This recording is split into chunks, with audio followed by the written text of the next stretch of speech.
ظهر خبر، هو مش خبر الحقيقة، هو مش خبر،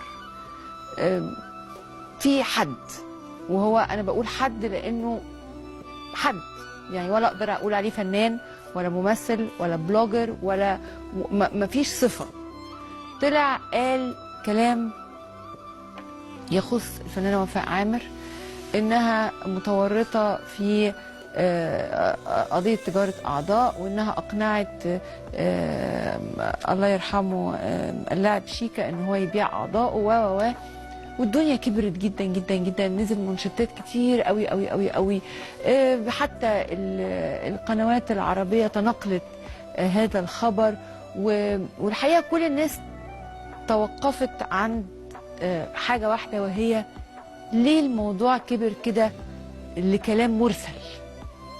يعني كلام اتقال ولكن مفيش دليل، مفيش أي حاجة. هل مثلا دي دلوقتي بلاغ اتقدم ضد الفنانة وفاء عامر؟ هل في دليل إدانة للفنانة وفاء عامر؟ الفنانة وفاء عامر حاسة بإيه دلوقتي؟ يعني